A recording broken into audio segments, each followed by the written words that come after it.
Welcome to Sharmila recipes. எனக்கு என்ன வீடியோன்னு பார்த்தீங்கன்னா, சிக்கன் மந்தி எப்படி செய்யலாம்னு பார்க்கலாம். இந்த சிக்கன் மந்தி வந்து அரபு நாட்டில் ஃபேமஸான சிக்கன் மந்தி ரெசிபி எப்படி செய்யலாம்னு பார்க்கலாம். வாங்க வீடியோக்குள்ளே போகலாம். இப்போ மசாலாவெல்லாம் நம்ம வந்து வறுத்து அரைக்க போகிறோம். இப்போ வந்து இந்த மசாலாலாம் ரெடி பண்ணி வச்சுருக்கேன். என்னென்ன மசாலான்னு பார்க்கலாம். 2 பே லீஃப் எடுத்திருக்கேன், 2 ஸ்பூன் மல்லி எடுத்திருக்கேன், 1 ஸ்பூன் ஜீரகம் எடுத்திருக்கேன், 10 கிராம்பு எடுத்திருக்கேன், 2 ஸ்டார் அனீஸ் எடுத்திருக்கேன், ஒரு 1/4 பீஸ் வந்து ஜாதிக்காய் எடுத்திருக்கேன், ஒரு ட்ரை லெமன் எடுத்திருக்கேன். இந்த ட்ரை லெமன் வந்து நம்ம நாட்டு மருந்து கடையிலலாம் கிடைக்கிது. அதுக்கப்புறம் வந்து 10 ஏலக்காய் எடுத்திருக்கேன். ஒரு 4 பீஸ் வந்து பட்டை எடுத்திருக்கேன். இப்போ வந்து நம்ம மசாலா வந்து லைட்டாக நல்ல ஒரு வாசனை வர அளவுக்கு வறுத்து எடுத்துப்போம். ஒரு பேனை ஹீட் பண்ணிக்கிட்டு அதில் எல்லா மசாலாவையும் சேர்த்து லைட்டாக வறுத்து எடுத்துக்குங்க.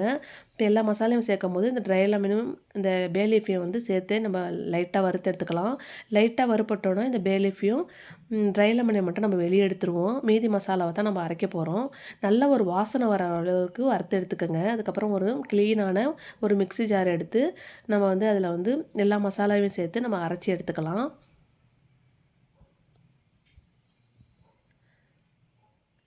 இப்போ நல்ல ஒரு வாசனை வர அளவுக்கு வறுத்து எடுத்துக்கோங்க. இப்போ வந்து ஒரு க்ளீனான மிக்ஸி ஜார் எடுத்திருக்கேன். அதில் வந்து எல்லா மசாலாவையும் சேர்த்து நம்ம நல்லா அரைச்சி நல்லா பொடி பண்ணிட்டு வந்துடலாம். பாருங்கள், இந்த நல்லா நைஸாக அரைச்சிட்டு வந்திருக்கேன் பாருங்கள். இது வந்து 1 கிலோவுக்கு இந்த மசாலாவை நான் ரெடி பண்ணியிருக்கேன். நீங்கள் ஒரு 2 கிலோ செய்கிறதுனா ஒரு ஸ்பூன் எக்ஸ்ட்ரா சேர்த்துக்குங்க. 10 ஏலக்காய், 10 கிராம்பு, ஒரு 4 துண்டு பட்டை எல்லாமே எக்ஸ்ட்ரா சேர்த்துக்குங்க. இப்போ வந்து 1 கிலோ பிரியாணிக்கு பிரியாணி பாத்திரம் வந்து ஹீட் பண்ணி வச்சுருக்கேன். இப்போ வந்து 100 ml வந்து ஆயில் சேர்க்குறேன். நான் பட்டர் நெய்லாம் சேர்க்குறதால ஆயில் வந்து 100 கிராம் வந்து ஆயில் சேர்த்துருக்கேன். இப்போ ஒரு அரை பீஸ் அளவுக்கு பட்டர் சேர்த்துக்குங்க. பட்டர் வந்து நம்ம வந்து இந்த மந்தி பிரியாணிக்கு வந்து நல்ல ஒரு ஃப்ளேவரை கொடுக்கும். இப்போ வந்து பே லீஃபை சேர்த்துக்க 2 பே லீஃபையும் சேர்த்துருக்கேன். 2 வெங்காயத்தை மெலிசாக கட் பண்ணி சின்ன வெங்காயமாக மெலிசாக கட் பண்ணி சேர்த்துக்குங்க. நம்ம பிரியாணிக்கு போடுற மாதிரி வெங்காயம் வந்து அதிகமாக சேர்க்க வேணாம். 2 வெங்காயம் சின்ன வெங்காயமாக 2 வெங்காயம் எடுத்து சேர்த்துக்குங்க. இப்போ பச்சை மிளகாய் வந்து 3 பச்சை மிளகாய் வந்து நம்ம வந்து முட்டைக்கு கட் பண்ணுற மாதிரி நம்ம வந்து பச்சை மிளகாய் கட் பண்ணிக்கலாம். ஒரு 10 பல்லு வந்து பூண்டு பற்களை வந்து சின்ன சின்னதாக கட் பண்ணிக்கோங்க. முட்டைக்கு கட் பண்ணுற மாதிரியே சின்ன சின்னதாக கட் பண்ணிக்கோங்க. கட் பண்ணி நல்லா வதக்கி எடுத்துக்கலாம். வெங்காயம் கொஞ்சம் கோல்டன் ப்ரௌன் வர வரைக்கும் வறுத்து எடுத்துக்குங்க. இப்போ வந்து 1 கிலோவுக்கு நம்ம வந்து இஞ்சி பூண்டு பேஸ்ட்டு வந்து ஒரு 4 ஸ்பூன் அளவுக்கு இஞ்சி பூண்டு பேஸ்ட் சேர்த்துக்குங்க. இஞ்சி பூண்டு பேஸ்ட்டோட பச்சை வாசனை போகிற அளவுக்கு நல்லா மிக்ஸ் பண்ணி விட்டுக்கலாம். இப்போ வந்து நம்ம வறுத்த அரைச்ச மசாலா வந்து 1 ஸ்பூன் அளவுக்கு இந்த மசாலாவை சேர்த்துக்கோங்க. இப்போ ஒரு ட்ரை லெமனையும் சேர்த்து நல்லா வதக்கி விட்டுக்கலாம். வேறு எந்த மசாலாவும் நம்ம வந்து பிரியாணிக்கு வந்து சேர்க்க வேணாம். நம்ம வறுத்து அரைச்ச மசாலாவை மட்டும் 1 ஸ்பூன் சேர்த்தா போதும். மீதி மசாலா வந்து நம்ம கிரில் பண்ணுறதுக்கு சேர்க்க போகிறோம். இப்போ நல்லா வதங்கிடுச்சு. இப்போ வந்து நான் 1 கிலோ ரைஸுக்கு வந்து 2 லிட்டர் அளவுக்கு தண்ணி சேர்க்குறேன். அதுக்கு மேலே நீங்கள் தண்ணி சேர்க்க வேணாம். நம்ம வந்து மந்தி பிரியாணி வந்து கொஞ்சம் விரையாக தான் இருக்கணும். ரொம்ப குழையாமல் மந்தி பிரியாணியை வந்து நம்ம ரெடி பண்ணணும். அதனால் வந்து 1 கிலோவுக்கு 2 லிட்டர் தண்ணி சேர்த்துருக்கேன். இப்போ வந்து தொடையோட பேக் பீஸோடு சேர்ந்தா மாதிரி ஒரு 1 கிலோ அளவுக்கு சிக்கன் வந்து வாங்கிட்டு வந்திருக்கேன். அதை வந்து நடுப்புற கீறி விட்டு நம்ம வந்து சிக்கனை சேர்த்துக்கலாம். சிக்கனில் உள்ள வந்து இந்த சாரெலாம் இறங்கி சூப்பராக ரெடி ஆயிரும். கொஞ்சம் நேரம் கொதிச்சதுக்கப்புறம் நம்ம திறந்து பார்க்கலாம். நல்லா ஒரு 10 நிமிஷம் அளவுக்கு நல்லா கொதிச்சிருச்சு. பாதி அளவு சிக்கன்லாம் வெந்ததுக்கப்புறம் நம்ம வெளியே எடுத்துடலாம். நல்லா சிக்கன்லாம் நல்லா வெந்துருச்சு. அதில் உள்ள சாரெலாம் நல்லா இறங்கி மந்தி பிரியாணி வந்து நல்ல ஒரு ருசியை கொடுக்கும் உங்களுக்கு. அதனால் வந்து நம்ம சிக்கனை வந்து முன்னாடியே சேர்த்துட்றோம். அதுக்கப்புறம் தான் நம்ம கிரில் பண்ண போகிறோம். இப்போ வந்து வெளியே வந்து அந்த சிக்கனை வந்து வெளியே எடுத்துடலாம்.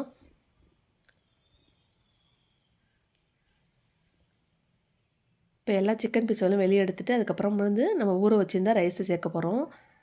இப்போ ரைஸை வந்து நான் 1 கிலோ ரைஸை வந்து நல்லா கழுவிட்டு ஊற வச்சுருக்கேன். அதை வந்து ரைஸை வந்து இந்த தண்ணியில் சேர்த்துடலாம். சேர்த்து அதுக்கப்புறம் வந்து நம்ம கொதி விட்டதுக்கப்புறம் தம் போட்டுப்போம்.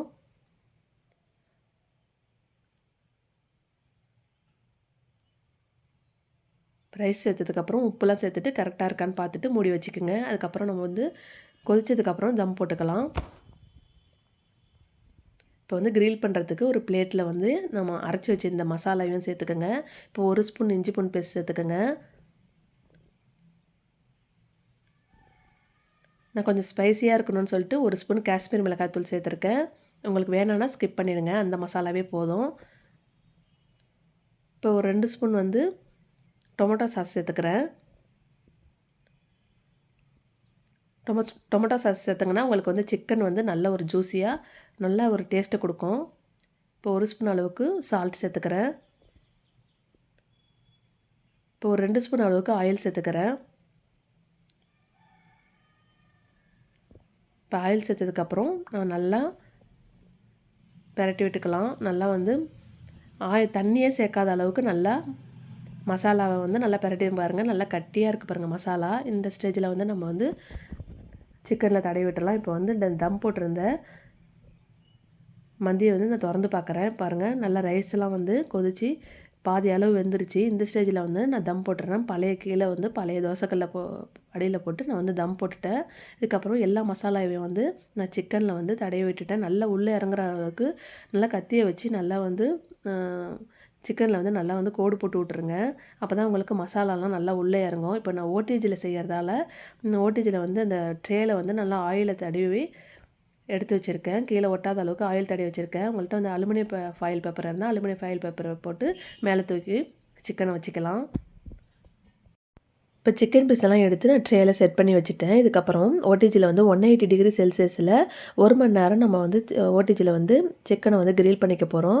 கிரில் பண்ணிக்கிட்டு இருக்கும்போதே லைட்டாக வெளியே எடுத்து ஆயில் வந்து கிரீஸ் பண்ணி விட்டுப்போம். கிரீஸ் பண்ணி விட்டோம்னா உங்களுக்கு கிறிஸ்பியான சிக்கன் வந்து சூப்பராக ரெடி ஆகிடும். இதுக்கப்புறம் வந்து ஓடிஜி முடிஞ்சதுக்கப்புறம் திறந்து பார்க்குற பாருங்கள், கிரில் வந்து சூப்பராக ரெடி ஆகிடுச்சு. இதுக்கப்புறம் வந்து சிக்கனை வந்து வெளியே எடுத்துருவோம். வெளியே எடுத்ததுக்கப்புறம் ரைஸ் வந்து தம் போட்டு வச்சுருக்கேன். தம்மில் வந்து ரைஸ் வந்து நல்லா உதிரியாக சூப்பராக ரெடி ஆகி வந்திருக்கு. பாருங்கள் நல்லா சூப்பராக ரெடி ஆகி வந்திருக்கு. இதுக்கு மேலே வந்து நம்ம சிக்கனை வந்து எடுத்து வச்சுக்கலாம். சிக்கன் வந்து ஓடிஜியில் தான் ரெடி பண்ணணும்னு இல்லை. நீங்கள் ஒரு தோசை தவாலையோ ஒரு பேன்லேயோ கொஞ்சமாக ஆயில் சேர்த்து நம்ம வந்து சிக்கனை வந்து கிரில் பண்ணிப்போம். கிரில் பண்ணிக்கிட்டோன்னா உங்களுக்கு வந்து மந்தி பிரியாணிக்கு வந்து சிக்கன் சூப்பராக ரெடி ஆகிடும். இதுக்கப்புறம் எல்லா சிக்கனையும் மேலே எடுத்து வச்சாச்சு. இதுக்கப்புறம் வந்து நல்ல ஒரு கூடுதல் மூடி வச்சுப்போம். நல்ல ஒரு கூடுதலான ஒரு டேஸ்ட்டை கொடுக்கறதுக்காக ஒரு தவாவில் நம்ம வந்து 2 ஸ்பூன் அளவுக்கு நெய் சேர்த்துப்போம். நெய்யிலே நம்ம முந்திரியும் பாதாமையும் வறுத்து எடுத்துக்க போகிறோம். கொஞ்சமாக ஒரு கைப்பிடி அளவுக்கு பாதாமையும் முந்திரியும் எடுத்து நம்ம வறுத்து எடுத்துக்கலாம். லைட்டாக வறுப்புட்டதுக்கப்புறம் நம்ம வந்து மந்தி பிரியாணி திறந்து அதுக்கப்புறம் நம்ம வந்து பாதாமியும் முந்திரியும் வந்து கொஞ்சம் கொஞ்சமாக அங்கங்கேயும் தூவி விட்டு நெய்யோடு தூவி விட்டுக்கலாம். தூவி விட்டோன்னா உங்களுக்கு சூப்பரான மந்தி பிரியாணி வந்து ரெடி ஆகிடுச்சு. இதுக்கப்புறம் வந்து மேலே ஃப்ரை பண்ணி வச்சுருந்தேன் ஆனியன் வந்து நான் நல்லா ஃப்ரை பண்ணி வச்சுருக்கேன் கோல்டன் ப்ரௌன் கலரில். அதை வந்து நம்ம மேலே தூவி விட்டு சாப்பிடும்போது கொஞ்சம் கொஞ்சமாக மேலே தூவி விட்டு சாப்பிட்டுக்கலாம். ஃப்ரை பண்ண ஆனியனும் நீங்கள் தூவி விட்டுக்கோங்க. முன்னாடியே கொஞ்சமாக வறுத்து எடுத்து வச்சுக்கோங்க.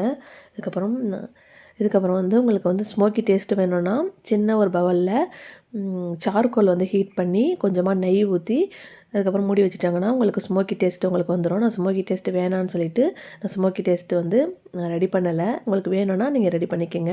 அதுக்கப்புறம் மந்தி பிரியாணி வந்து சூப்பராக ரெடி ஆகிடுச்சு பாருங்கள். இந்த மந்தி பிரியாணியை வந்து எப்படி ரெஸ்டாரண்ட்லாம் கொடுப்பாங்கன்னு பார்த்தாங்கன்னா பிளேட்டில் வந்து அப்படியே மயோனீஸு க்ரீன் சட்னி தக்காளி சட்னி எல்லாம் வச்சு கேரட்டு கும்பர்லாம் ஆனியன்லாம் வச்சு சூப்பராக ரெடி பண்ணி கொடுப்பாங்க.